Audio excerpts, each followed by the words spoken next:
여러분이 함께 하고 계시는 여러분의 가정과 또 이곳 주의 성전에 함께 하시는 그 하나님, 그 하나님은 동일하신 우리의 하나님이십니다.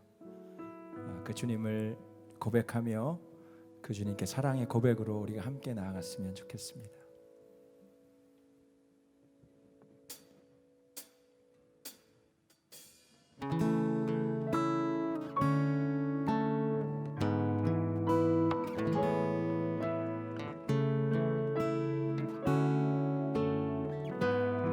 주의 이름 부를 때 주의 이름 부를 때 나의 맘 채우소서. 내 삶을 주께 드리며 주 이름 높이리. 주의 이름 부를 때 주의 이름 부를 때 나의 맘 채우소서. 내 삶을 주께 드리며 주 이름 높이리. 그 이름 강하고 견고한 성루. 그 이름 나의 피난처 되시네. 그 이름 구원의 능력 되시니 온 열방이 다 찬양하네. 그 이름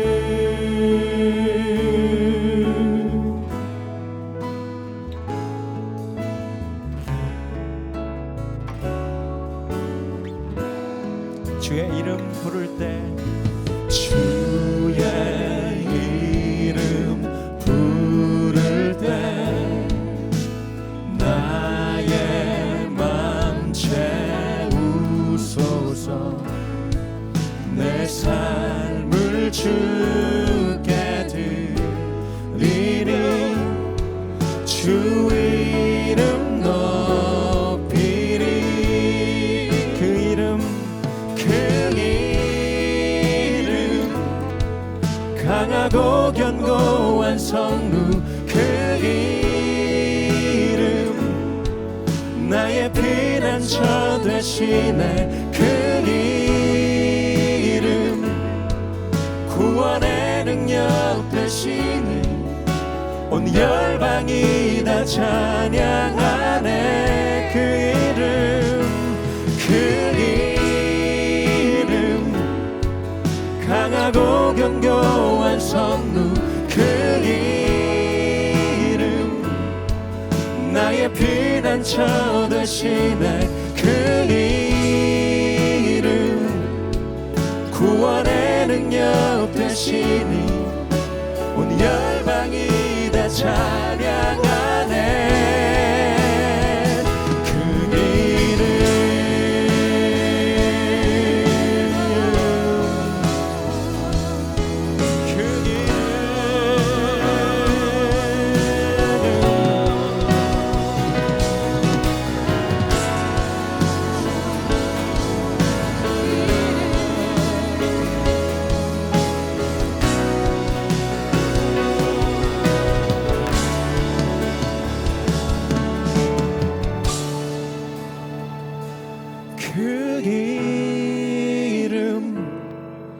강하고 견고한 성부 그 이름 나의 피난처 되시네 그 이름 구원의 능력 되시니 온 열방이 다 찬양하네 그 이름을 부릅시다 그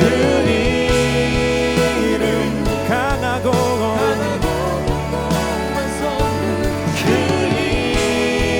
이름 나의 피난처 되시네 그 이름 구원의 능력 되시네 온 열방이 다 찬양하네 한 번 더 그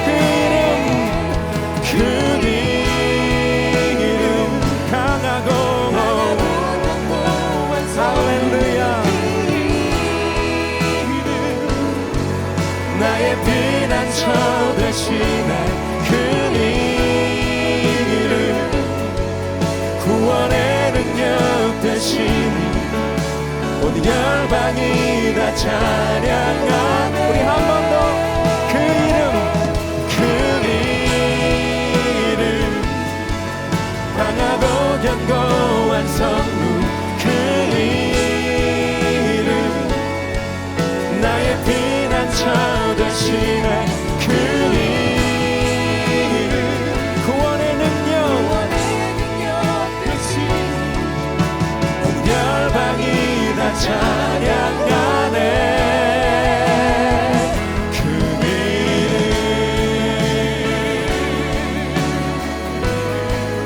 그 이름 예수구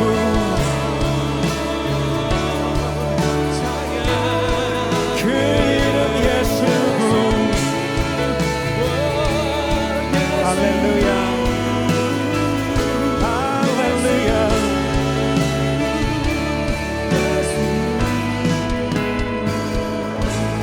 아멘 저와 여러분의 능력이 되시는 주님의 이름을 찬양합니다.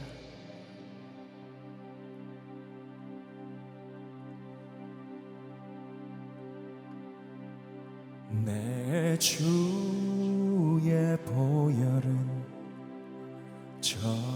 정하고 정하다 내 죄를 정케하신 주 날 오라 하신다 내 주의 보혈을 정하고 정하다 내 죄를 정케하신 주 날 오라 하신다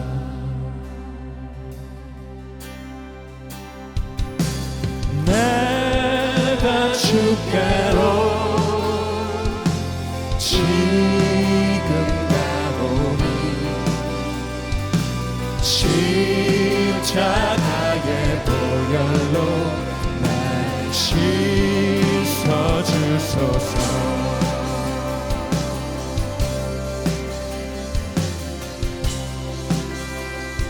우리 2절 약하고 주에도 주께로 나가며 힘 주시고 내 주함을 다시 써주시네 내가 주께로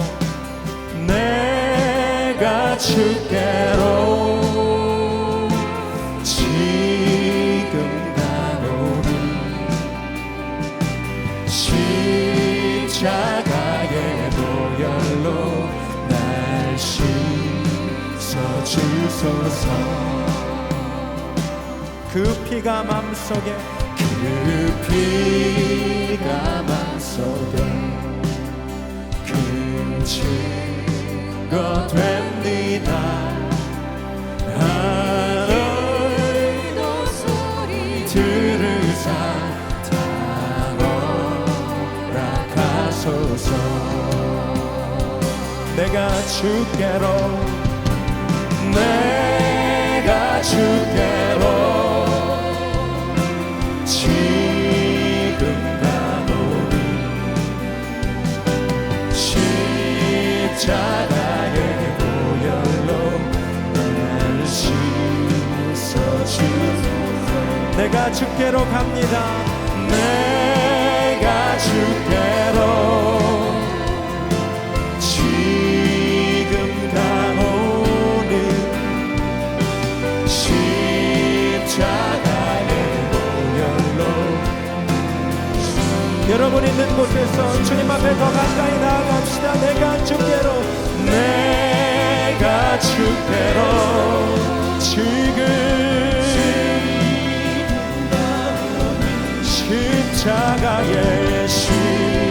십자가의 보혈로 날 씻어주소서. 하나님 크신 사랑, 하나님 크신 사랑은 측량다 못하면 영원히 변치 않는 사 성도여 찬양. 하나님 크신 사랑은 측량다 못하네.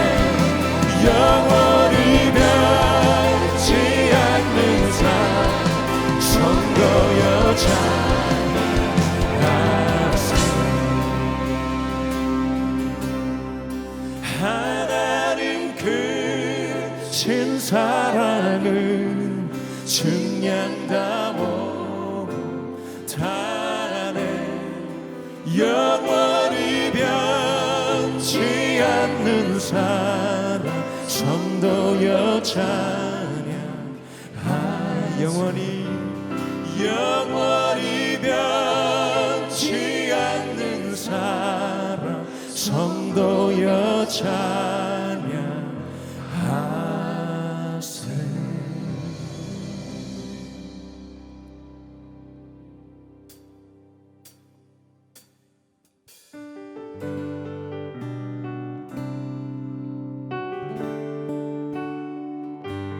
모든 능력과 모든 능력과 모든 권세 모든 것 위에 뛰어나신 주님. 세상이 측량할 수 없는 지혜로 모든 만물 창조하셨네. 모든 나라와 모든 보좌 이 세상 모든 경이로움보다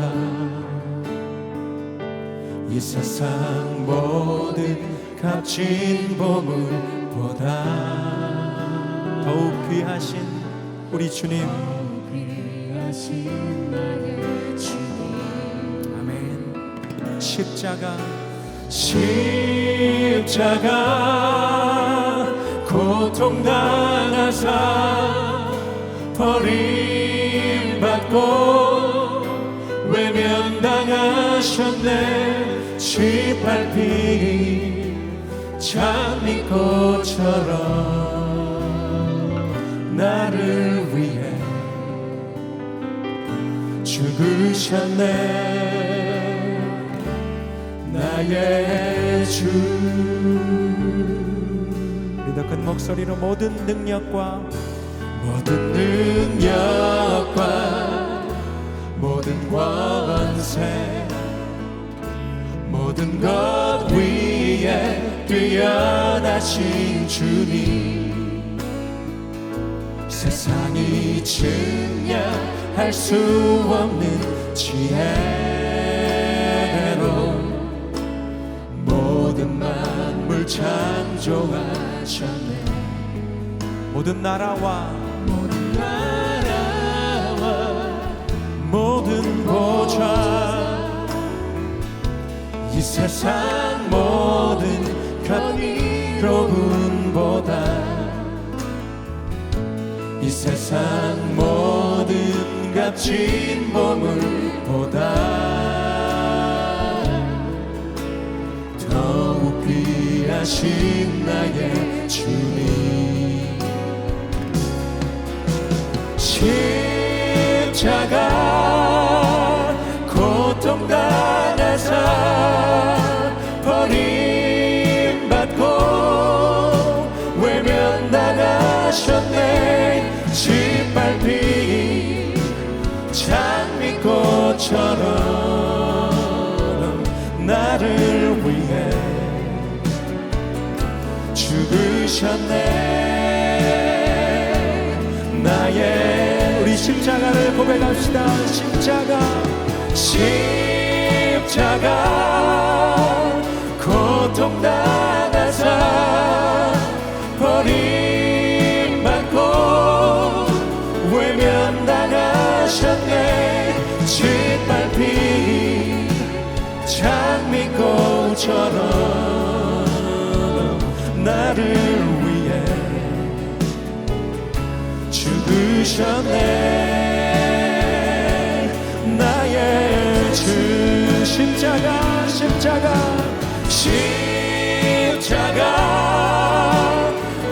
고통당하사 버림받고 외면당하셨네. 짓밟힌 장미꽃처럼 나를 위해 죽으셨네. 나의 주.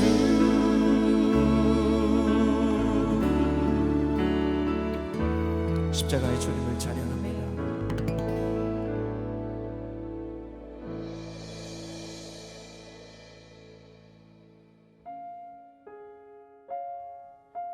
하나님 나라를 위한 기도.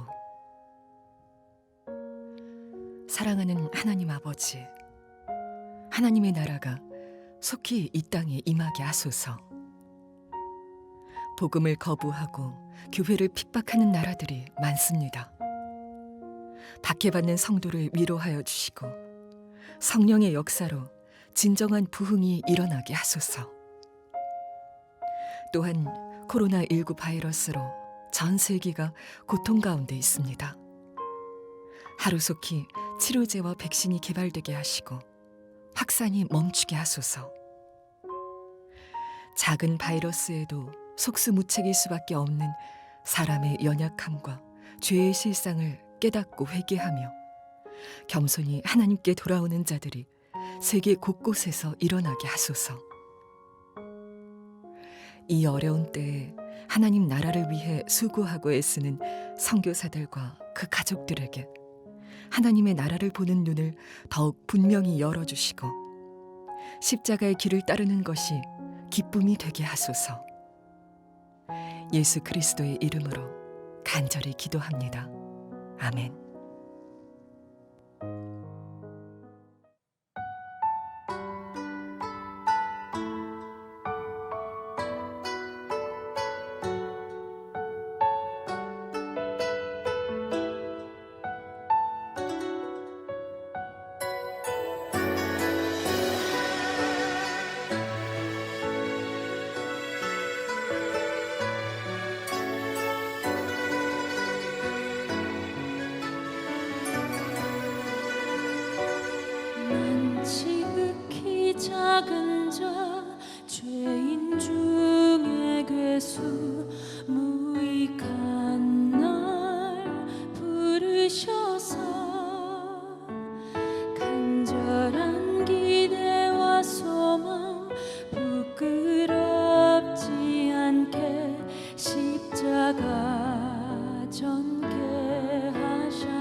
젊게 하셨네.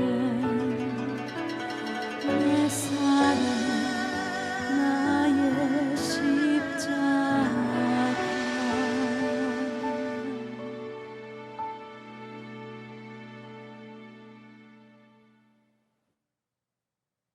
십자가 부흥회에 참여하고 계신 여러분 모두를 주님의 이름으로 축복합니다. 각자의 자리에서 십자가의 예수님을 만나는 은혜가 넘치는 시간이 되시기를 바랍니다. 받으신 은혜는 선한목자교회 홈페이지 십자가 부흥회 은혜 나눔 게시판에 꼭 올려주시기를 바랍니다. 조금 번거로우시겠지만 홈페이지에 회원가입을 하신 후에 작성하실 수 있습니다. 은혜는 나누면 배가 됩니다. 실시간 예배에 더 많은 분들의 참여를 위해서 십자가 부흥회에 대해서 주위 분들에게 나눠주시면 감사하겠습니다. 이번 성금요일에는 가정별 세족식이 있습니다. 홈페이지에 신청을 해주시고 가이드 영상과 온라인 브로셔를 통해서 준비해 주시면 감사하겠습니다. 오늘 헌금은 온라인으로 해주시면 됩니다.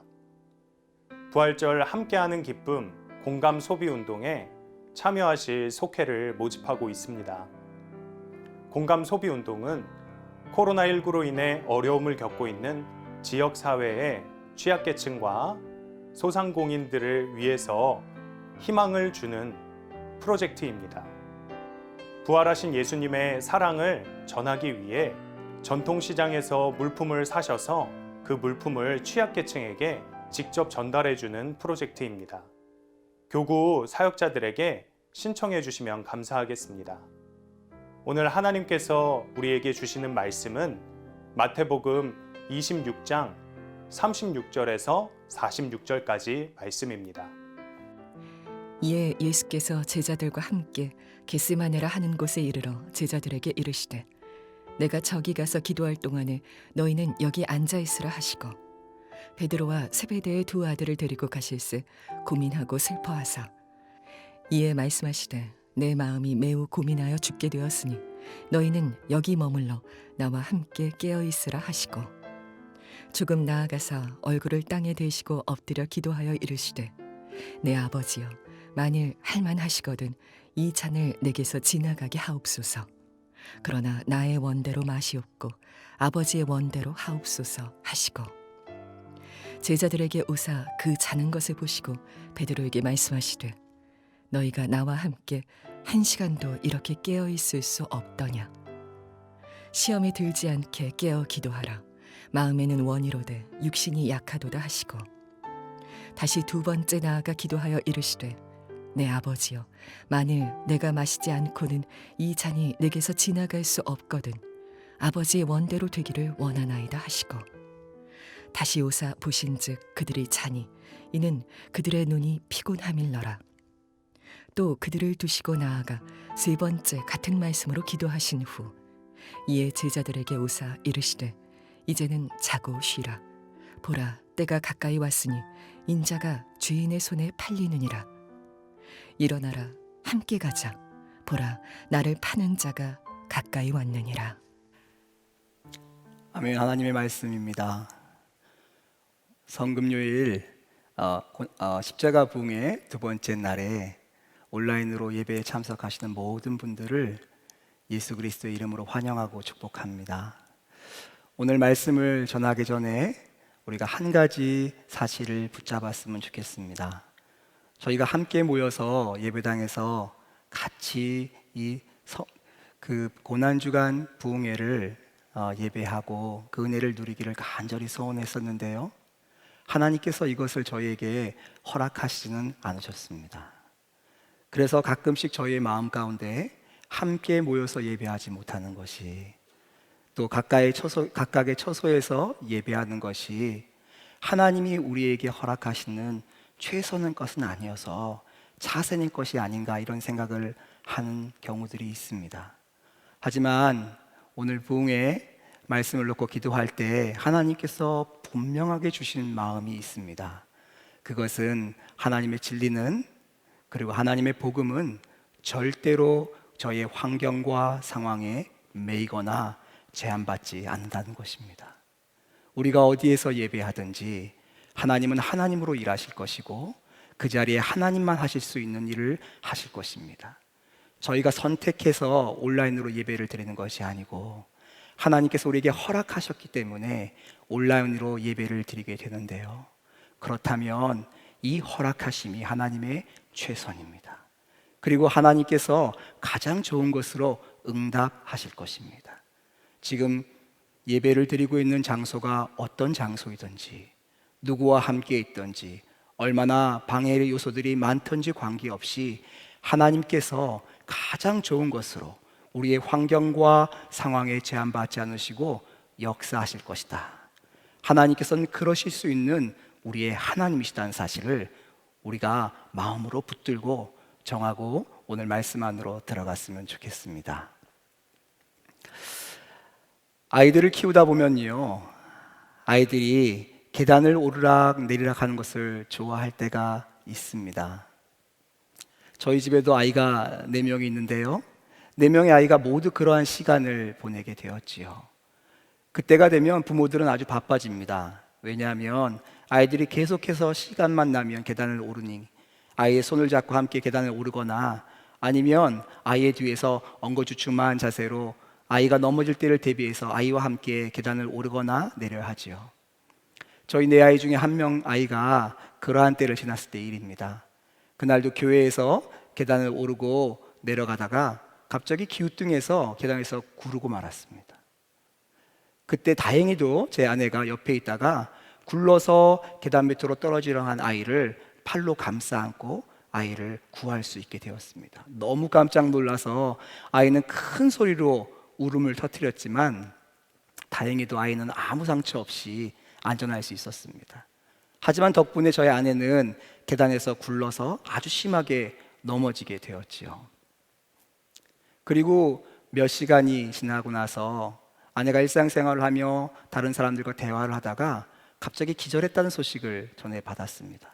급하게 아내를 데리고 병원으로 가서 여러 곳을 들러서 알게 된 사실은 아내가 그때 굴렀을 때 뼈가 부러져서 그 통증 때문에 참지 못하고 기절했다는 것을 알게 되었습니다. 그리고 2달여간을 침대에 그대로 누워 있어야 됐고 그 뒤로도 지금까지 많은 후유증을 가지고 있습니다. 저희 아이들도 이 사실을 잘 알고 있어요.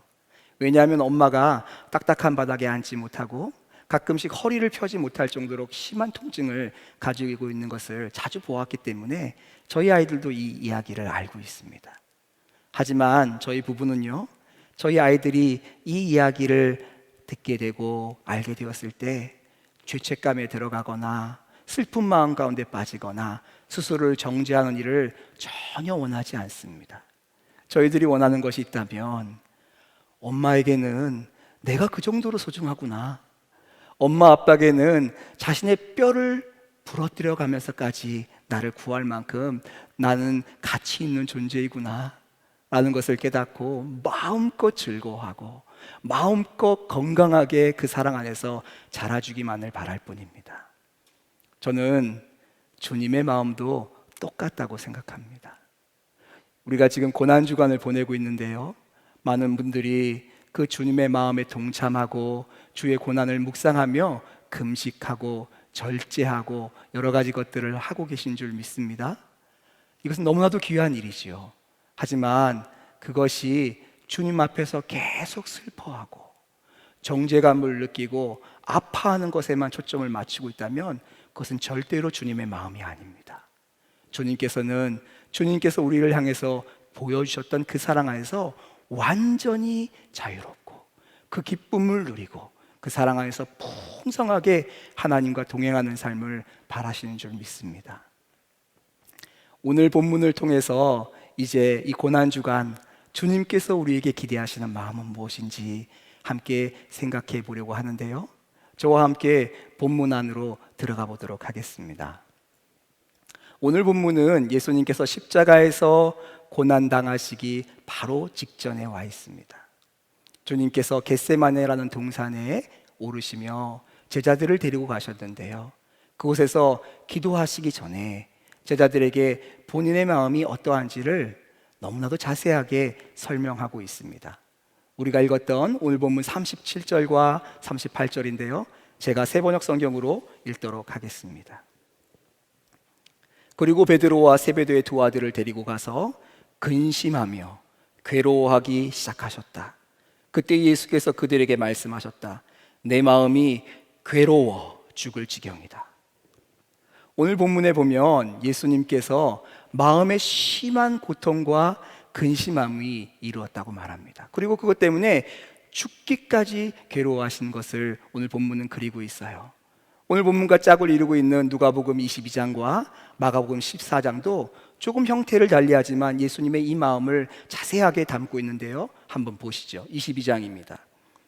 예수께서 힘쓰고 애써 더욱 간절히 기도하시니 땀이 땅에 떨어지는 핏방울같이 되더라. 마가복음 14장입니다.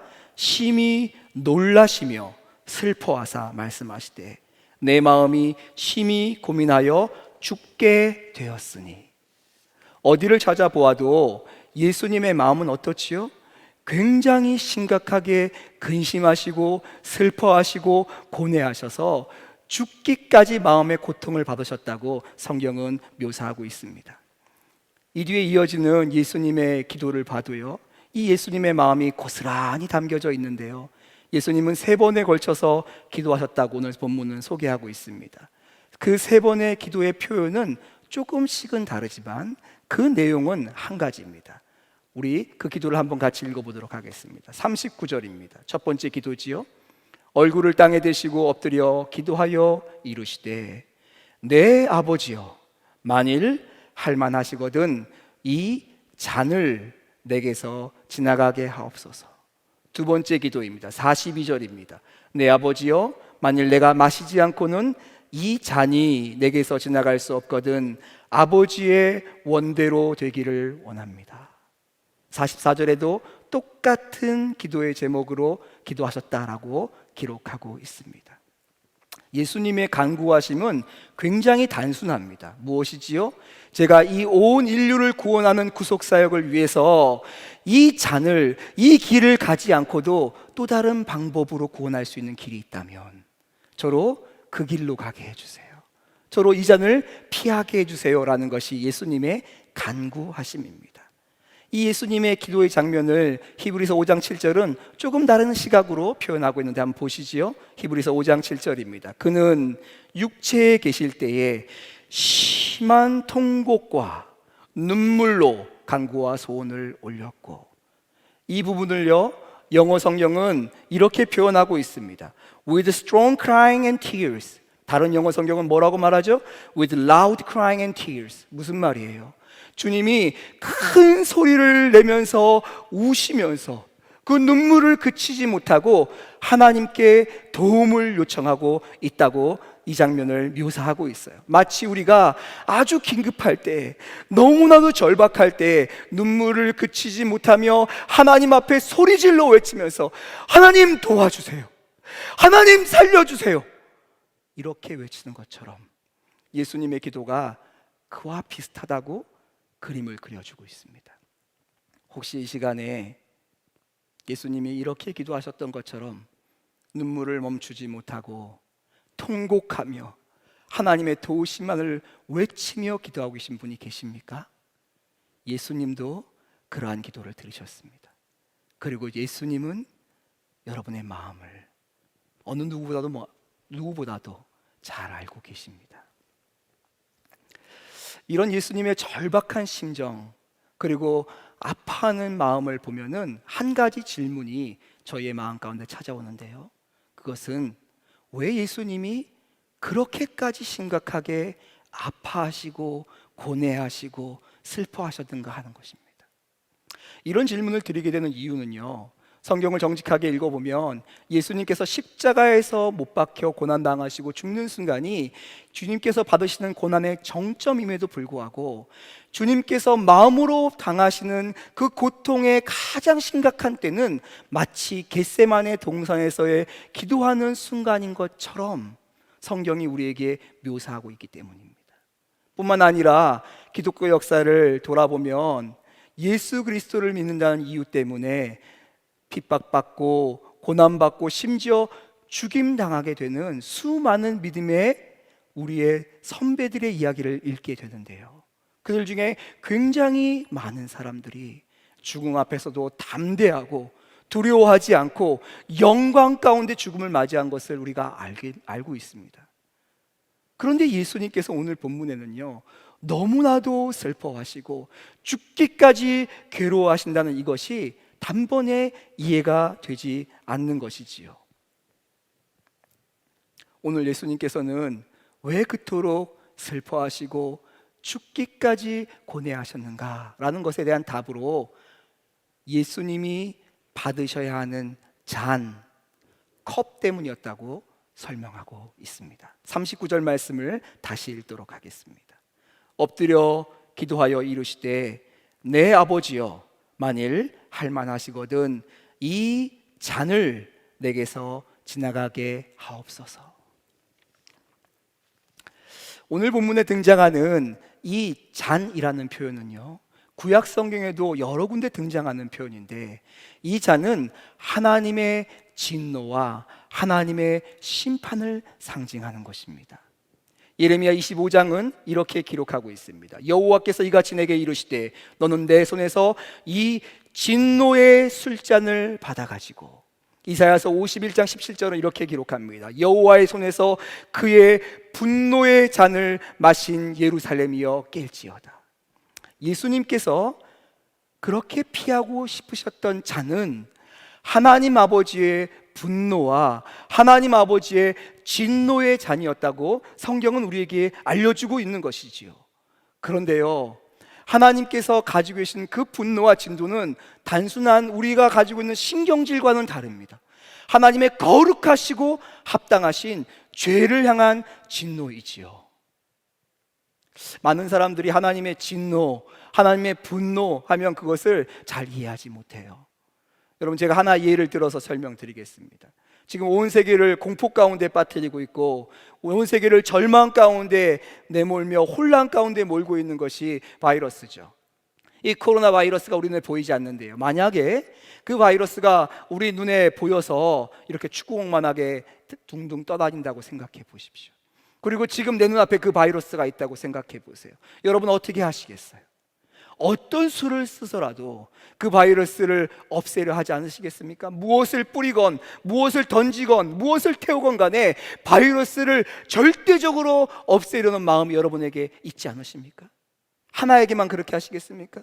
2개가 있으면요, 3개가 있으면요, 몇 개가 있다 할지라도 우리가 사용할 수 있는 모든 방법을 다 동원해서라도 그 바이러스를 철저하게 진멸하고 없애버리고자 하는 마음이 우리 모두의 마음 가운데 조금의 자비심도 없이 있지 않나요? 하나님의 거룩하신 진노란, 하나님의 죄를 향한 의로우신 분노란 이것과는 비교할 수 없는 합당한 분노이고 진노이신 것이지요. 하나님이 도저히 견딜 수 없는, 놔둘 수 없는 그 더럽고 추악하고 우리의 모든 근본적인 문제를 향한 하나님의 거룩하신 분노하심이 하나님의 잔이라는 것으로 표현되고 있는 것입니다. 누구든지 거룩하신 하나님을 만나게 되어지면 고백하게 되는 2가지가 있습니다. 성경의 수많은 증인들도 이것을 고백하고 있는데요, 그것이 무엇이지요? 첫 번째는 거룩하신 하나님 앞에 자신의 실존을 만나게 된 모든 사람들이 고백하는 첫 번째는, 거룩하신 하나님 앞에 서보니 나는 하나님 앞에 나갈 자격이 전혀 없구나 라는 것을 깨닫게 되어집니다. 나는 주님 앞에 나갈 아무런 가치도 존재도 아니구나 라는 것을 깨닫게 되죠. 그리고 2번째로 깨닫게 되는 것이 있습니다. 그것은 무엇이죠? 거룩하신 하나님 앞에 서고 보니 나는 하나님 앞에 나갈 자격이 없을 뿐만 아니라 하나님께서 죄를 향해서 가지고 계신 그 합당하고 거룩한 진노는 너무나도 당연한 것이었구나, 나는 그 하나님의 진노를 받아 마땅하구나 라는 것을 고백하게 되어지죠. 그래서 이사야 선지자도 이사야 6장에 거룩하신 하나님을 만나 배웠을 때 이렇게 고백하게 됩니다. 화로다 나여 망하게 되었도다. 나는 입술이 부정한 더러운 사람이요 나는 입술이 부정한 백성 중에 거주하면서 만군의 여호와신 왕을 배었음이로다. 거룩한 하나님 앞에 그 하나님을 존재로 만나게 되어지면 모든 사람이 고백하게 되는 좌절이 있지요. 그 하나님 앞에 나갈 길이 전혀 없구나. 나는 그 진노를 마땅히 받아야 되는구나. 이것이 모든 죄인이 직면하게 되어지는 죄의 결과이지요. 제가 처음으로 말씀 가운데 거룩하신 하나님을 만나게 되었을 때 그 마음이 지진이 난 것처럼 흔들렸던 그때를 잊을 수가 없습니다. 지금까지 그래도 괜찮다고 생각했던 내 모습, 하나님이 칭찬하실 거라고 생각했던 내 모습이 주님의 거룩하심 앞에 서고 보니 얼마나 더럽고 추악하고 하나님 앞에 부끄럽기 짝이 없는 것인지 깨닫게 되었고, 그래서 하나님께서 가지셨던 그 죄를 향한 분노 앞에 이것이 너무나도 당연하고 합당한 것이라는 것을 조금도 부인할 수 없어서 너무나도 충격을 받았던 그때, 그리고 그 진노하심 앞에 너무나도 두렵고 떨렸던 그날을 잊을 수가 없습니다. 그런데요, 예수님께서 받으셔야 하는 그 잔은 저 한 사람이 저의 죄를 발견하였을 때 거룩하신 주님 앞에서 살이 떨리고 뼈가 흔들리는 그 두려움 정도가 아니고, 저 한 사람의 죄뿐만 아니라 지금 저와 함께 예배드리고 계신 모든 사람의 죄가, 그 모든 사람의 죄 하나하나도 빠짐없이 모두가 그 잔 속에 그 합당한 진노가 쌓이고 쌓이고 쌓여 있던 것이 그 잔이지요. 단지 우리 시간 예배드리고 있는 우리뿐만 아니라 온 인류의 역사 가운데 아담으로부터 시작하여 지금에 이르기까지 모든 인류의 모든 사람이 지었던 그 죄를 향한 하나님의 합당한 진노가 도저히 중첩될 수 없을 만큼 그 잔 가운데 쌓이고 담기고 담겨서 주님 앞에 놓여 있었던 것이죠. 그래서 주님이 그토록 고뇌하시며 그 잔을 피하고 싶으셨던 것이지요. 누구보다도, 그 어느 누구보다도 죄를 향한 하나님의 진노하심이 무엇인지 가장 잘 아시는 분이시기 때문에 그 잔 앞에서 그토록 근심하시고 아파하시며 하나님 앞에 나갔던 것이지요. 이 분노의 잔을 무엇에 비유하면 좋을까요? 용암에 비유하면 될까요? 핵폭탄에 비유하면 좋을까요? 핵폭탄에 수십 배의 위력을 가지고 있다고 알려진 수소폭탄을 수백 발을 모아서 그 폭발력을 하나의 엑기스로 만들어서 그것을 잔에 담았다고 해도 다 담을 수 없는 하나님의 거룩하시고 합당하신 진노가 주님께서 받으셔야 하는 그 잔 속에 고스란히 조금도 삭감됨이 없이 한 가지도 빠짐없이 다 담겨 있었기에 주님께서 그 잔을 피하고 싶어 하셨던 것이지요. 그런데 여러분 아시나요? 사실 예수님은요, 오늘 본문에 등장하는 이 겟세마네 동산에 올라가실 이유가 없으셨어요. 조금 더 정확하게 말씀드리면 예수님은 겟세마네 동산에 올라가지 않으셔도 괜찮았어요. 예수님은 이미 죄가 없으신 완전하신 하나님의 아들이시자 이 세상 모든 피조세계와 비교해도 가장 아름답고 보배로운 하나님이셨기 때문에 겟세마네 동산에 올라가지 않고도 우리 온 인류의 최종적인 죄의 심판으로부터 우리를 구원하시기에 충분하신 분이셨습니다. 우리의 구속사역을 위해서 우리의 희생제물이 우리의 화목제물이 되시기에 조금도 부족함이 없으셨다고요. 그래서 예수님은 겟세마네 동산에 오르지 않으시고 바로 십자가로 가셔서 십자가를 지셨어도 전혀 상관이 없으셨습니다. 주님의 측면에서는, 하나님의 관점에서는 전혀 필요한 것이 아니었는데 예수님께서 원하셔서, 자원하셔서 일부러 그 겟세마네 동산에 올라가십니다. 의도적으로 가신 것이지요. 주님의 편에서는 필요한 것이 아니지만 주님은 알고 계셨어요. 저와 여러분에게는 이 땅을 살아가면서 우리가 만나게 되어지는 우리의 죄의 결과물들이, 너무나도 끔찍하고 우리를 무너뜨리는 죄의 결과물들이 우리의 삶 가운데 가득 있는 것을 아시기 때문에 예수님께서 일부러 겟세마네 동산에 올라가십니다. 그리고 주님께서 받으셔야 되는 그 잔 가운데 단지 우리의 최종적인 죄의 진노와 심판뿐만 아니라 우리의 인생 가운데 우리가 경험하게 되어지는 모든 죄의 결과물들을, 그 비참하고 슬프고 눈물로 대표되어지는 그 결과물들을 다 담으셔서 주님께서 받기를 자원하신 거예요. 주님께서 그 잔 안에 어떠한 것들을 담으셨는지 몇 가지만 오늘 본문을 통해서 살펴보려고 합니다. 예수님께서 오늘 겟세마네 동산에 오르시기 바로 직전에 제자들과 함께 식사하실 때 말씀하셨어요.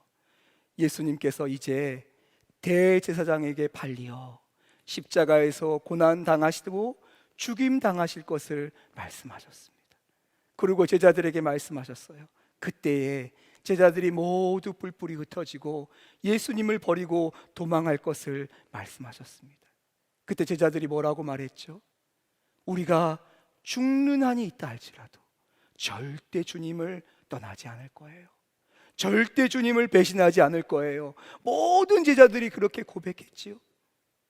그런 제자들을 데리고 주님이 겟세마네 동산에 오르셨습니다. 그리고 제자들에게 주님께서 생애 마지막 부탁을, 너무나도 간단한 부탁을 하나 하십니다.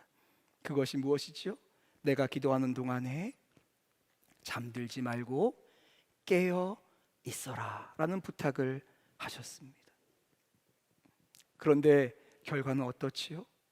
제자들은 예수님의 그 간단한 부탁조차도 거절합니다. 들어드리지 못해요. 누가복음에 보면 제자들이 슬픔으로 말미암아 잠들었었다라고 기록하고 있습니다. 무엇이 슬펐을까요? 3년 동안 예수님에게 자신의 삶을 다 들여서 예수님을 쫓아다녔어요. 그리고 이제 예수님이 그의 나라를 회복하시면 누가 예수님의 오른편에, 누가 예수님의 왼편에 있을 것인지 가지고 다투고 있던 제자들입니다. 그렇게 예수님께서 그 나라를 회복하실 날을 기대하고 있던 제자들에게 갑자기 예수님께서 나는 십자가에 죽을 거야 라고 말씀하시자 그들의 인생이 어떻게 되는지 두려웠지요. 그 슬픔이 찾아왔지요. 그래서 그 슬픔을 생각하다가 예수님의 마지막 부탁조차도 들어보지 못하고 다 슬픔에 말미암아 잠들고 말았습니다. 예수님께서 죽기까지 고민하는 그 자리에서 제자들은 자신들의 미래가 어떻게 될 건지 슬퍼하며 그것 때문에, 슬픔 때문에 잠들고 말았던 그 현장에서 예수님은 무엇을 경험하셨나요? 처절한 실망, 처절한 거절을 받으신 것입니다. 그리고 바로 그 자리에, 바로 기도하는 그때에 예수님께서 가장 사랑하셨던 제자 중에 한 명은 돈을 받고 예수를 죽이기 위하여 대제사장들의 하인들과 군병들을 이끌고 지금 예수님을 향해서 걸어오고 있지 않습니까? 처절한 배신, 반역을 주님이 친히 경험하신 것입니다. 이뿐만이 아니에요. 주님은 하나님이셨어요. 그래서 하나님이셨기 때문에 어떠한 일이 일어나는지 모든 것을 다 알고 계셨는데 영원 전부터 단 한 번도 깨어지지 않은 가장 완벽한 하나님이 있다면 그것은 아버지 하나님과 성자 예수님이 하나 된 것이었죠. 그런데 하나님께서 이제 그 하나됨을, 영원 전부터 하나 된 것이 깨진 적이 없는 하나됨을 깨뜨려서 예수님을 버리시고 외면하시고 눈 감으시는 그 일을 통하여서 예수님으로 하여금 그 모든 잔의 모든 내용물을 한 방울도 남김없이 마시게 하려는 것을 주님은 그 자리에서 직면하셨어요. 예수님은 하나님이셨기 때문에 그 기도의 자리에서 어떤 일이 일어날지를 처절하게 경험하신 거예요. 하나도 빠짐없이 다 경험하시고 다 겪으신 것입니다. 그것도 반복해서 3번이나 그 일을 겪으십니다. 왜죠? 왜 예수님께서는 배반과 실망과 거절과 하나님으로부터 버려짐과 외로움과 낙심함과 그 간구함이 거절되는 것을 받으셨죠? 왜 하나님은 아버지임에도 불구하고 가장 존귀하신 예수님을 외면하시고 버리시고 하나님의 바깥쪽에서 하나님의 은혜와 사랑과 돌보심과 긍휼의 바깥쪽에 두시며 철저하게 사람으로 그 고난과 아픔을 겪게 하셨죠? 지금 우리의 말로 왜 예수님을 그 진노의 무게 앞에 격리해 두셨죠? 저 같은 사람을 그 존귀한 신분과 바꿔서 구원하시기 원하셔서 주님께서 철저하게 외면하시고 버리시고 격리하시고 주님께서는 그것을 친히 경험하시기 위해서 겟세마네 동산에 자원하셔서 오르시고 그 거절의 자리로 그 외면받는 자리로 억지로 자신의 소망함을 꺾으시고 무너뜨리시고 부서뜨려 가면서 3번이나 그 기도의 자리로 올라가셨던 것입니다.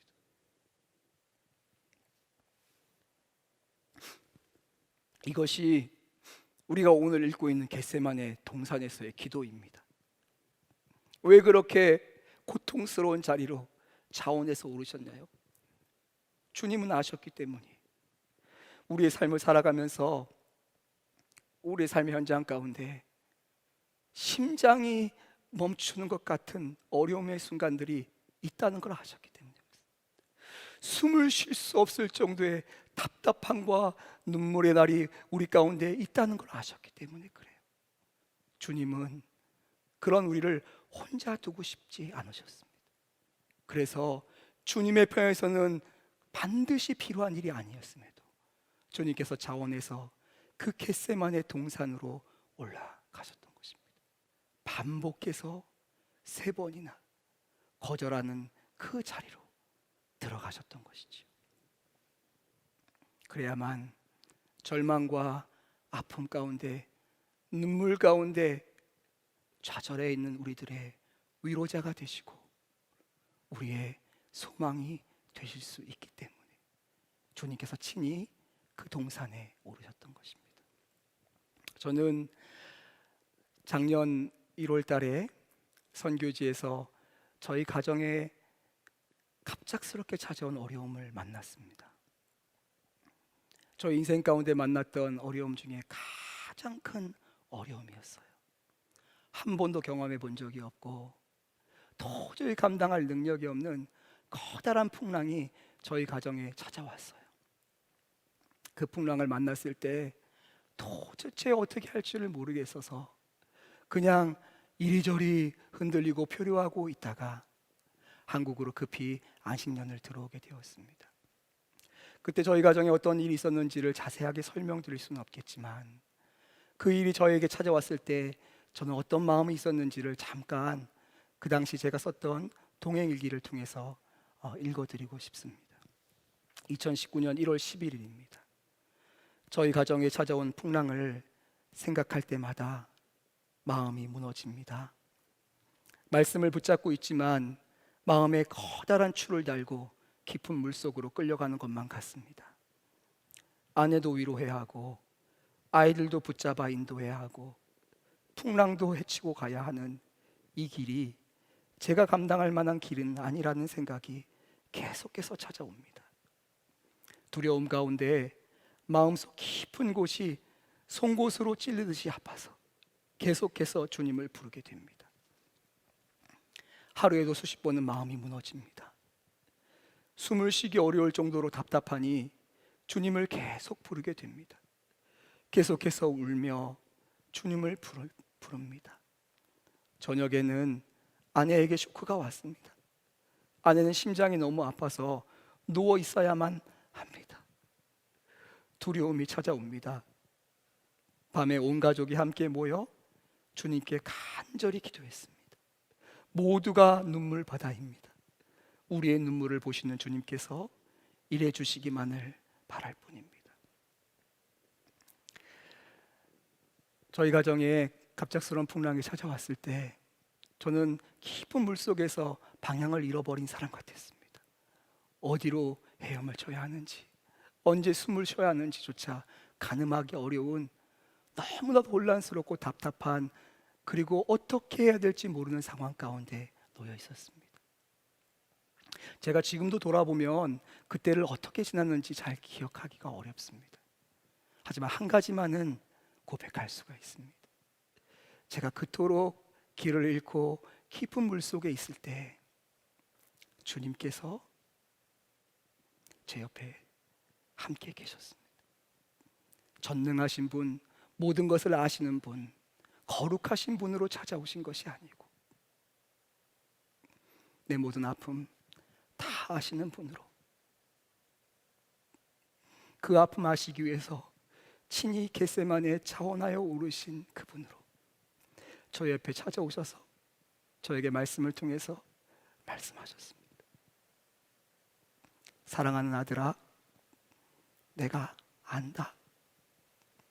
사랑하는 아들아, 내가 너의 눈물을 알고 너의 아픔을 알고 너의 낙심함을 안다. 사랑하는 아들아, 두려워하지 마. 너의 아픔을 아는 내가 너와 함께 할 거야. 반복적으로 저에게 말씀하시며 그렇게 저의 안식년은 시작되었습니다. 오늘 본문은 예수님의 눈물의 절규를 소개하고 있습니다. 예수님의 목이 터져라 외치는 기도를 소개하고 있어요. 그런데 단지 기도를 소개하는 것이 아니라 그 기도를 통해서 우리에게 외치고 있는 것이죠. 선포하고 있는 것이에요. 예수님께서 거절당하셨기 때문에, 예수님께서 배반당하셨기 때문에, 예수님께서 버림받으셨기 때문에, 외로움과 비통함을 받으셨기 때문에 우리에게 위로가 있다고, 우리에게 소망이 있다고 하나님이 예수님을 통해서 선포하고 계신 거예요. 사실 예수님께서 그렇게 외치시며 눈물로 구하셨던 그 기도, 이 잔이 내게서 지나가게 해주세요 라는 그 기도는 제가 드렸던 기도입니다. 하나님, 저를 지나가게 해주세요. 이 기도는 여러분이 드리는 기도입니다. 여러분의 절박한 가운데, 여러분의 그 막다른 골목 가운데 여러분이 하나님께 드리는 기도이죠. 이 기도는 우리의 자녀들이 드리는 기도입니다. 그들의 인생을 살아가며 만나게 되는 질고와 어려움과 낙담함 가운데 하나님, 이 잔이 지나가게 해주세요.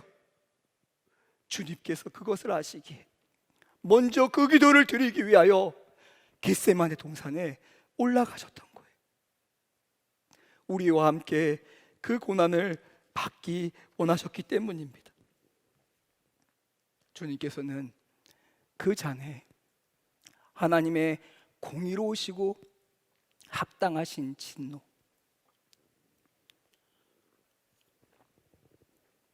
그리고 죄의 심판뿐만 아니라 우리의 절망과 슬픔과 아픔을 담아서 그 잔을 모두 마시셨습니다.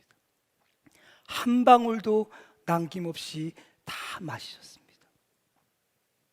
이것이 오늘 본문 겟세마네 기도가 우리에게 선언하고 있는 것입니다. 이제 오늘 본문의 마지막 부분으로 좀 들어가 봤으면 좋겠습니다. 45절과 46절을 말씀을 다시 읽도록 하겠습니다.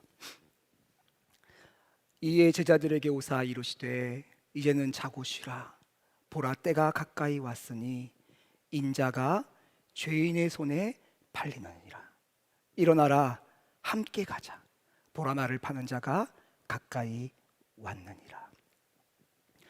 오늘 본문의 맨 마지막 두 절인데요, 주님께서 때가 되었다고 말씀하십니다. 무슨 때가 된 거지요? 바로 예수님께서 십자가의 고난을 받으실 때가 되었다고 말하고 있습니다. 그러니 이제 예수님께서 십자가의 고난과 죽으심을 당할 때가 되었으니 라고 말씀을 이렇게 전제하시면서 예수님이 이상한 명령을 하십니다. 바로 조금 전까지만 해도 어떻게 명령하셨죠? 너희들 내가 기도하는 동안 잠들지 않고 깨어 있어라 라고 명령하셨잖아요. 시험에 들지 않게 깨어서 기도하라 라고 말씀하셨잖아요. 그런데 갑자기 이제 예수님께서 십자가의 고난을 받을 거라고 말씀하시며 뭐라고 말씀하세요? 이제는 자고 쉬어라, 일어나라, 함께 가자 라고 명령하고 초대하고 계셔요. 도대체 말이 안 되는 거죠. 지금까지 아무런 핍박도 없이 그냥 겟세마네 동산에서 깨어 있는 것만 해도 하나님의 그 마지막, 예수님의 마지막 부탁조차도 들어오지 못하는 제자들에게 이제는 조금 전과는 비교할 수 없을 정도로 커다란 시험과 아픔과 그런 위협이 찾아오는 그 자리에 가시면서 이제는 자고 쉬라고 말씀하십니다. 일어나서 함께 가자고 하십니다. 예수님은요 이미 아셨어요. 제자들이 잠들 것도 아셨고 제자들이 이제 뿔뿔이 흩어질 것도 아셨어요. 사실 예수님이 겟세마네 동산에 올라가실 때 예수님은 아셨어요. 본인이 혼자 기도하게 되실 것도 아셨어요. 그런데 그것을 다 아시는 예수님께서 제자들을 번거롭게 데리고 가시고 오히려 방해받는 제자들과 함께 그곳에 가셨다가 이제는 그것보다 훨씬 어려운 일들을 마주하고 있는 이때에 제자들에게 빨리 도망가라고 말씀하지 않으시고 함께 가자고 말씀하시며 이제는 자고 쉬라고 말씀하시니 참 이상한 명령이 아닐 수 없습니다. 그런데요, 예수님의 이 두 가지 명령, 이제는 자라, 이제는 쉬어라 라는 명령과 일어나라, 함께 가자라고 하는 이 명령은 사실은 동전의 앞뒷면과 같은 명령입니다. 예수님의 명령은, 예수님의 초대는 이런 것이지요. 이제 일어나 함께 가자. 나와 함께 가는 그곳이 너희들이 쉼을 얻는 곳이 될 거야 라고 예수님께서 초대하고 있는 것이에요. 예수님께서 오늘 이 두 가지 명령을 내리실 때 그 초대와 명령의 방향성은 너무나도 분명합니다. 어디로 초대하고 있지요? 십자가로 초대하고 계십니다. 십자가로 함께 가자고 말씀하고 있어요. 분명한 초대의 자리를 제시하고 있는 것입니다. 그런데요, 이 예수님의 초대는요 전혀 새로운 것이 아닙니다. 전혀 새로운 것이 아니에요. 예수님이 이미 계속적으로 말씀하시고 초대하셨던 초대입니다. 마태복음 16장입니다. 16장 24절에 이렇게 기록하고 있습니다. 누구든지 나를 따라오려거든 자기를 부인하고 자기 십자가를 지고 나를 따를 것이니라. 예수님은 이미 십자가에 가신다고 말씀하시기 그 전에도 이미 분명하게 말씀하셨어요. 나를 따라오려거든 십자가로 따라와야 한다. 이것이 예수님의 이미 초대하셨던 초대였고 그 초대를 지금 이 순간 반복하고 계신 것입니다. 그러면서 자고 쉬어라 명령하시는 것이죠. 그러면 어떤 분들은 질문하실 것 같아요. 아니 목사님, 예수님이 그렇게 힘들어하셨잖아요. 예수님이 그렇게 소리쳐가며 눈물을 흘리며 피하고 싶었던 자리가 어디예요? 십자가잖아요. 그런데 그런 십자가로 초대하시는 것이 어떻게 자고 쉬는 게 돼요? 그것이 어떻게 복음이 되나요? 지금 아주 간단한 부탁인 깨어있으라도 못하는 제자들에게 그 십자가로 같이 가자고 하는 것이 어떻게 복음이냐요? 그것이 어떻게 쉬는 자리가 될 수 있나요? 이렇게 질문하실 분들이 계실 것 같아요. 어떻게 그 자리가 쉼의 자리가 될 수 있죠? 주님께서 자원하셔서 겟세마네에 오르셔서 우리가 겪어야 할 모든 질고와 아픔과 슬픔과 눈물을 이미 다 받으셨기 때문에 이제는 그 길이 예수님께서 홀로 하나님의 은혜와 긍휼의 바깥쪽에서 받았던 죽음의 자리가 아니고 주님이 함께 가시는 자리가 되기 때문에 그 자리가 쉼의 자리가 되는 것이죠. 그 자리가 회복의 자리가 되는 것이지요. 예수님이 그래서 지금 내가 너희들을 부르고 있는 이 함께 가는 자리는 내가 너희들의 아픔을 함께 짊어지고 함께 아파하고 갈 것이기 때문에 쉼의 자리가 될 것이라고 초대하고 있는 것이지요. 예수님이 이 자리로 초대하시며 이 자리가 쉼의 자리가 될 것이라고 말씀하셨던 것은 이곳이 처음이 아니에요. 이미 이것도 이전에 예수님이 말씀하셨습니다. 마태복음 11장입니다. 수고하고 무거운 짐진 자들아 다 내게로 오라. 수고하고 무거운 짐진 자들아, 실패하고 넘어진 자들아, 낭망하여 힘을 잃어버린 자들아, 너의 힘으로 발버둥쳤지만 도저히 빠져나올 수 없는 수렁에 빠져있는 자들아, 더 이상 그 무거운 짐으로 말미암아 아무것도 할 수 없는 자들아 다 내게로 오라. 내가 너희를 쉬게 하리라. 나는 마음이 온유하고 겸손하니 나의 멍에를 메고 내게 배우라. 그리하면 너희 마음이 쉼을 얻으리니 이는 내 멍에는 쉽고 내 짐은 가벼움이라. 지금 예수님께서 초대하시는 이 멍에가 무엇이지요? 주님의 십자가지요. 그런데 어떻게 주님께서 지신 그 십자가가 쉽고 가벼운 멍에가 될 수 있죠?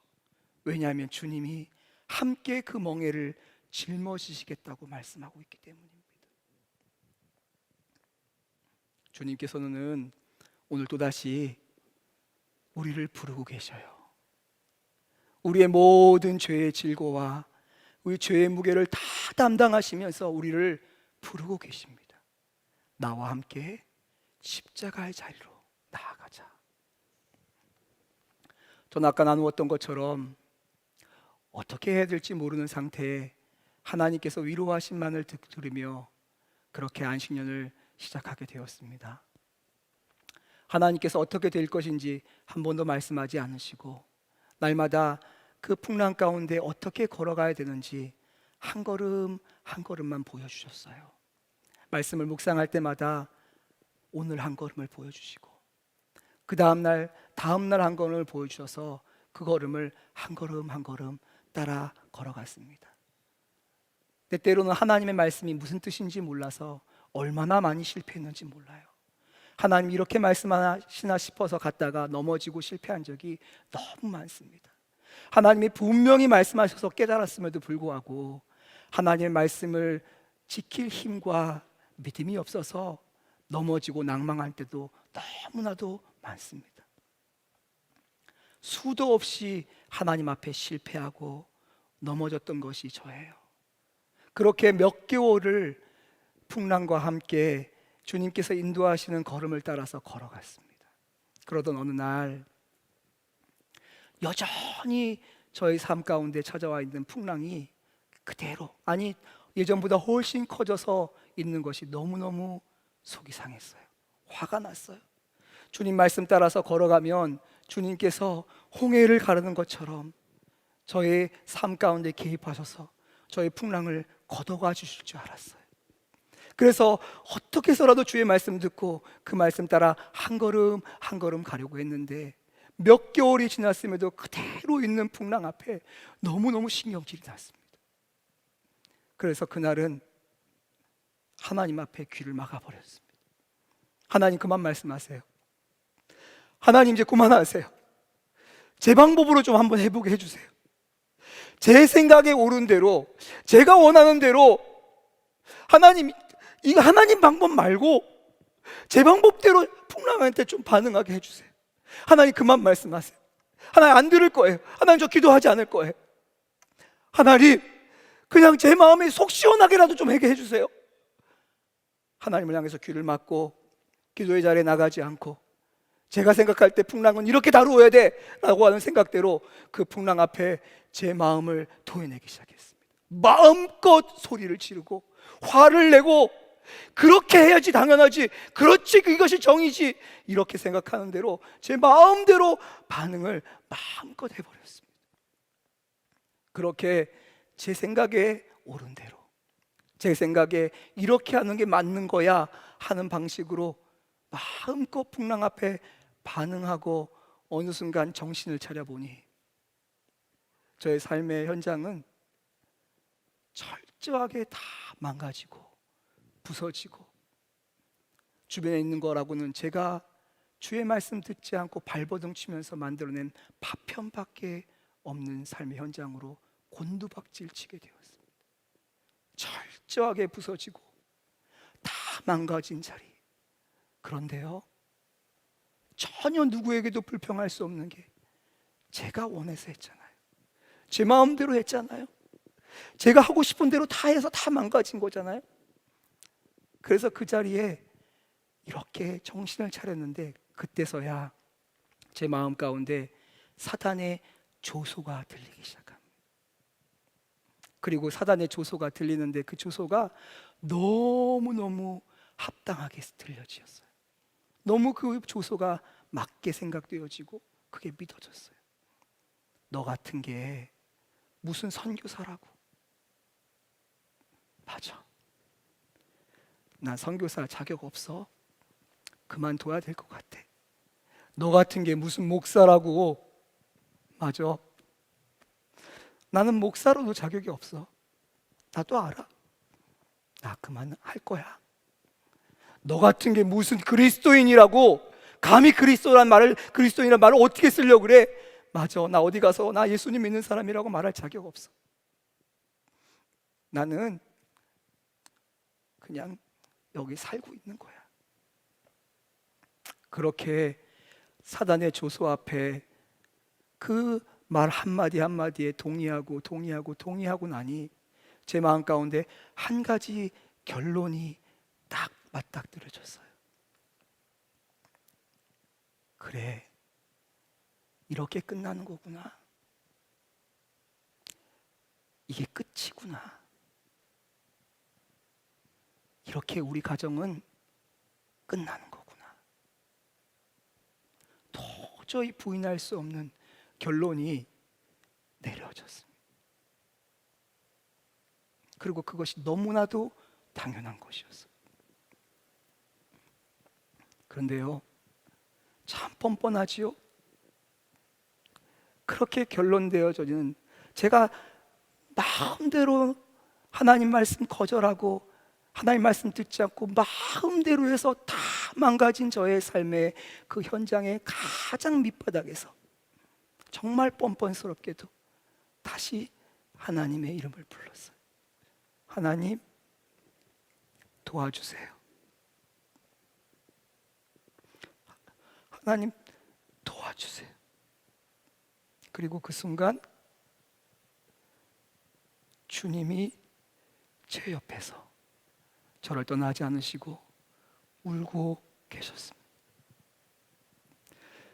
조금도 저의 불순종에 대해서 책망하지 않으시고 저희 옆에서 저의 아픔을 다 보듬어 안으시고 울고 계셨습니다. 너 왜 그랬어? 내가 하지 말라 그랬잖아. 그런 말씀 하시지 않으셨어요. 아들아, 내가 너의 눈물과 절망과 좌절을 안다. 아들아, 일어나라. 그 망가진 자리에서, 그 비참한 자리에서 일어나라. 함께 가자. 그렇게 저를 초청해 주셨어요. 그리고 그 초청 때문에 아무 자격 없음에도 불구하고 제가 하나님의 초청 때문에 조금씩 일어나기 시작했고, 설명할 수 없는 하나님의 은혜가 저의 삶을 덮기 시작했습니다. 저는 절대로 조금도 신실한 사람이 아닙니다. 저는 그 뒤에도 몇 번이나 하나님 앞에 실패했던 사람이에요. 저는 절대 이 자리에 설 자격이 전혀 없는 사람입니다. 아무런 자격이 없는 사람이에요. 그런데 제가 어떻게 이 자리에 서서 말씀을 전할 수 있지요? 저는 아무 자격이 전혀 없지만 제 안에 신실하신 분이 계십니다. 저를 떠나지도 않으시고 버리지도 않으시고 저의 아픔을 다 짊어지시며 그 낭패의 자리에서, 그 무너진 자리에서, 그 절망의 자리에서 일어나라, 함께 가자라고 말씀하시며 저의 절망의 멍에를 같이 짊어지신 예수 그리스도가 계십니다. 저는 너무너무 자격이 없는 사람이에요. 그런데 이렇게 자격 없는 저에게 온 우주의 주인께서 저의 절망을 같이 짊어지시며 그분이 신실하심으로 함께 하신다는 그 한 가지 때문에 제가 오늘 이 자리에 설 수 있게 되었습니다. 저희 처참한 그 자리에서 저를 부르셨던 예수님께서 오늘 여러분을, 오늘 말씀을 펴서 말씀 앞에 서 있는 여러분을 똑같이 초청하고 계십니다. 그 자리가 어느 자리이건, 얼마나 비참하게 넘어져 있건, 얼마나 슬픈 질고와 아픔 가운데 소망이 보이지 않는 자리이건 관계없이 주님께서 그 자리에 함께 하시며 여러분을 부르고 계십니다. 오랫동안 예배 드리지 못하여 온라인 예배로 인해서 무너지고 망가진 영적인 자리에서 일어나라. 찾아온 절망과 어려움으로 말미암아 망가지고 부서져 버린 관계의 자리에서 일어나라. 나는 소망이 없어. 나는 도저히 일어날 수가 없어. 내 인생은 다 망가진 거야. 끝이야. 말하며 절망하며 주저앉아 앉아있는 그 자리에서 일어나라. 초청하고 계십니다. 지금 스크린을 통해서 예배드리고 계신 사랑하는 형제자매 여러분, 주님은 그 자리에 여러분과 함께하고 계십니다. 그리고 여러분을 초청하고 계세요. 일어나라. 함께 가자. 내가 그 걸음걸음, 십자가로 가는 걸음이 너가 쉬는 자리가 되게 할 거야. 너의 어떠함 때문이 아니라 내가 기꺼이 자원하여 올랐던 겟세마네에서 3번이나 반복하여 받았던 그 잔을 내가 다 마셨기 때문에 너는 일어날 수 있고, 너는 회복될 수 있고, 너는 위로를 받을 수 있다. 이렇게 말씀하시며 저와 여러분을 다시 초청하고 계십니다. 이제 우리가 주님의 이 초청 앞에 응답할 시간입니다. 우리가 기도하고 우리가 예배하는 자리가 어떤 자리인지 모르겠어요. 옆에 아이들이 있는 자리이건, 우리의 마음을 다해서 토로하며 기도할 수 없는 자리인 건 관계없이 주님은 우리의 마음의 중심에 찾아와 계십니다. 그리고 여러분을 초청하고 계시는데, 여러분의 마음을 다 담아서 여러분의 눈에 보이는 대로, 여러분의 귀에 들리는 대로, 여러분의 삶에 느껴지는 대로가 아니라 주님께서 오늘 말씀을 펴서 말씀으로 증거하신 이 진리 앞에서 믿음으로 반응하는 시간이 되시기를 바랍니다. 찬양을 한번 같이 하고 기도하는 시간을 가지려고 하는데요, 오늘 찬양은 좀 오래된 찬양입니다. 잘 모르시는 분들도 계실 것 같은데, 우리 찬양팀의 인도를 따라서 잘 모르시면 들으시며 찬양의 가사를 묵상하시며 하나님 앞에 우리의 마음을 좀 준비하는 시간 갖도록 하겠습니다.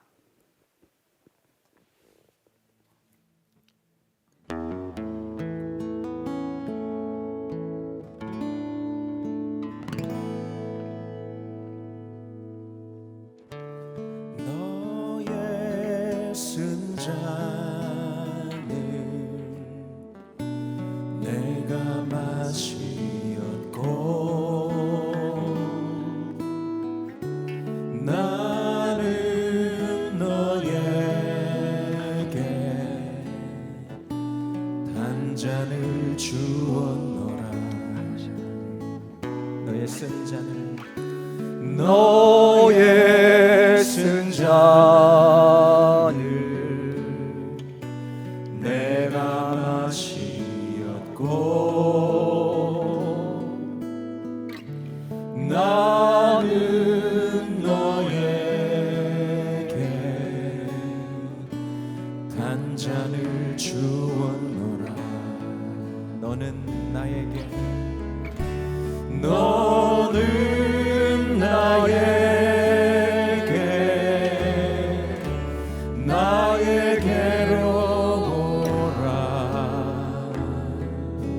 내가 당하였고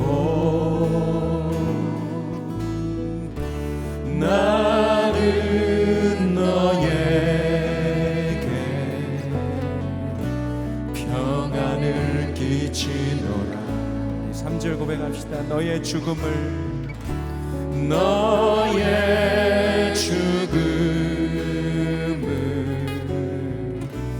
내가 맛보았고 나는 너에게 생명을 베푸노라. 너는 나에게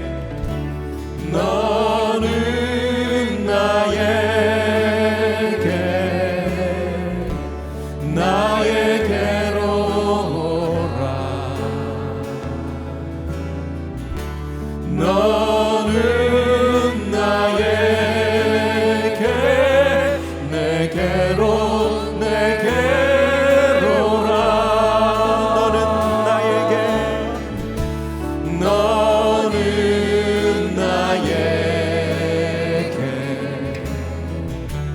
나에게로 오라. 너는 나에게 내게로 오라. 이 시간 각자의 자리에서 우리의 마음을 주님 앞에 고백으로 반응해 드렸으면 좋겠습니다. 먼저 우리가 함께 하고 싶은 것은 우리를 위해서 주님께서 친히 행하신 일을 믿음으로 고백하는 시간을 가졌으면 좋겠습니다. 우리의 감정을 토해내기 전에 주님께서 제 슬픔을 친히 마시셨습니다. 주님, 저조차 잊고 싶은 부끄러운 과거와 죄의 모든 잔을 주님이 다 받으셨습니다. 하나님, 누구에게조차 비밀로 하고 싶었던 저의 과거의 그 눈물과 근심과 아픔을 주님이 친히 다 받으셨습니다. 여러분, 여러분의 일들을 여러분의 마음으로 고백하는 시간을 갖기를 원합니다. 혹시 지금 이 시간 내가 과연 하나님을 믿는 사람인가? 나에게는 예수 그리스도의 생명이 있는 것인가? 확신이 없으신 분들이 계시다면 주님께서 겟세마네 동산에 오르시며 하나님의 그 모든 진노와 하나님의 형벌의 잔을 다 맡으신 것을 여러분 믿음으로 고백하시며 여러분의 믿음의 고백을 하나님께 드리시길 바랍니다. 여러분 구체적으로 고백하십시오. 여러분의 입술을 벌릴 수 없는 자리라면 여러분의 마음 속에 구체적으로 하나님께서 여러분에게 하신 일들을 믿음으로 고백하는 시간을 갖도록 하겠습니다. 하나님께서는 여러분과 함께 하시며 여러분의 그 고백을 들으기를 원하십니다. 이 시간 큰 소리가 아니다 할지라도 하나님 앞에 우리의 마음을 담아서 고백하는 시간을 갖도록 하겠습니다. 주님, 저는 주님 앞에 아무런 자격이 없는 자유에 주님의 신실하심으로 하나님 나에게 찾아오셨습니다. 주님, 하나님 저의 부끄러움 주님이 다 담당하셨습니다. 저의 절망의 잔을 주님이 다 맞으셨습니다. 분한 가운데 어찌할 바 모르는 낙심의 잔도 주님이 맞으셨습니다. 어떠한 길로 갈지 못해서 답답하고 절망하고 낙심하고 슬퍼하고 근심하며 눈물을 흘리는 저의 잔을 주님이 다 마셨습니다. 하나님 아버지, 하나님 나에게 소망이 없다고 절망하고 나에게 아무런 가치가 없다고 절망했던 나의 자존심의 무너짐의 잔도 주님이 마셨습니다. 나는 실패한 자라고, 나는 아무런 소망이 없는 자라고 말했던 그 정죄의 잔도 주님이 다 마셨습니다. 주님께서 모든 것을 다 마셔서 하나님 나에게 이제는 소망이 있습니다. 주님이 나와 함께 그 잔을 받으심으로 말미암아 나에게 소망이 있습니다. 주님께서 다 받으셨습니다. 주님께서 친히 내 모든 진노의 잔과 난경머리의 잔을 받으시고 부끄러움의 잔을 받으시고 실고의 잔을 받으시고 눈물의 잔을 받으시고 아픔의 잔을 받으시고 절망의 잔을 받으시고 주님께서 모든 마음을 담아주시면 하나님 제가 주님 앞에 나아갈 수 있습니다. 한 번 더 기도하는 시간 갖도록 하겠습니다. 46절 말씀을 붙잡고 한 번 더 기도하려고 합니다. 주님은 지금도 지금 이 순간 스크린 앞에 모니터 앞에 있는 여러분을 초청하고 계십니다. 일어나라, 함께 가자. 괜찮아, 나는 너의 아픔을 알아. 일어나라, 그 소망 없는 가운데서 일어나라. 망가지고 포기하고 넘어진 가운데서 일어나라. 내가 너에게 쉼과 회복을 줄 거야. 그렇게 초청하시며 우리의 반응을 기다리고 계십니다. 주님께 우리의 반응을 고백드렸으면 좋겠습니다. 주님, 다시 일어납니다. 주님, 저를 바라보지 않습니다. 저를 부르신 주님, 저를 가장 사랑하셔서 자신을 주신 주님을 바라보며 다시 일어나서 주님을 따릅니다. 주님, 저를 주님이 원하는 곳으로 이끌어 주옵소서. 십자가 앞으로 가게 하여 주옵소서. 유일한 살 길인 그 십자가 앞에 쉼을 얻으며 빼앗길 수 없는 평안을 누리며 기쁨을 누리며 걸어갈 수 있도록 주님, 저를 인도하여 주옵소서. 다시 한번 통성으로 기도하는 시간 갖도록 하겠습니다. 함께 기도합니다. 아버지 하나님, 그 부르신 자리로 나아갑니다. 주님, 우리를 부르신 주님 앞에 나아갑니다. 하나님, 일어나라 말씀하시니 나아갑니다. 넘어진 자리에서 나아가며 절망한 자리에서 일어나며 주님의 부르심 앞에 응답하며 나아갑니다. 주님 나를 부르셨습니다. 주님 앞에 반응하며 나아갑니다. 하나님, 우리의 질문을 가지고 우리의 아픔을 친히 감당하시기 위해서 겟세마네 오신 주님 앞에 나아가, 주님 앞에 나아가, 주님 앞에 그 자리에 나아가 주님이 가자고 하신 길을 함께 걸어갈 때 하나님이 내가 가는 길은 십자가가 아니라 주님 따르는 어느 길이 누구밖에 없습니다.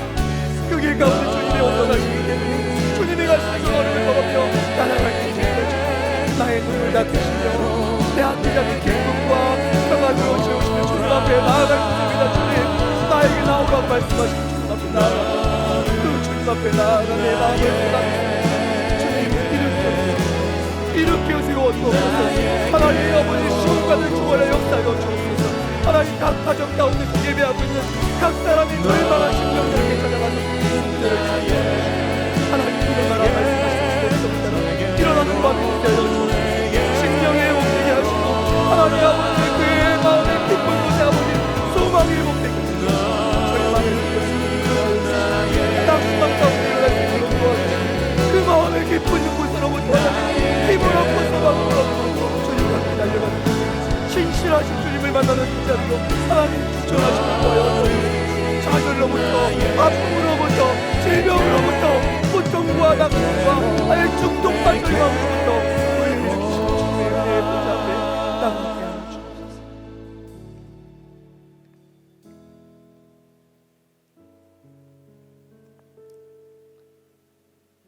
아버지 하나님, 너무나도 고맙고 감사합니다. 아무런 가치 없는, 정말 길가에 뒹굴며 밟히며 쓸려가도 아무런 의미 없는 저 같은 인생에 찾아오셔서 구원하시고 생명 주시고 우리를 새롭게 하시고 아들을 버리시기까지 우리를 사랑하여 주셔서 감사합니다. 하나님, 이 시간 겟세마네 동산에 친히 오르시며 우리와 함께 아픔과 우리의 눈물을 닦기 원하시는 주의 초청을 따라서 주님, 일어나라 말씀하신 주의 음성을 따라서 우리의 느껴지는 대로가 아니라 하나님의 진리의 말씀 앞에 의지하여 우리의 믿음의 고백을 드렸사오니 주님, 우리의 고백을 들으시고 하나님께서 하시는 그 일들을 이루어 주옵소서.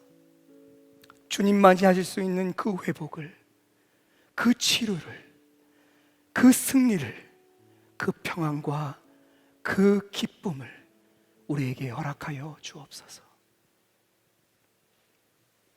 이제는 우리를 너무나도 사랑하셔서 자신의 마음이 찢어지고 죽기까지 고뇌하는 그 기도의 자리로 반복해서 오르시고 오르셨던 주 예수 그리스도의 은혜와 온 우주보다 보배로우신 자신의 아들을 철저하게 형벌과 진노 가운데 격리시켜가면서까지 우리를 구원하기 원하셨던 아버지 하나님의 사랑하심과 지금도 넘어져 있는 우리를 찾아오셔서 일어나라, 일어나라 말씀하시며 우리를 깨우치시며 교통하시는 성령님의 역사하심이 영원토록 함께 하시기를 간절히 축원하옵나이다. 아멘.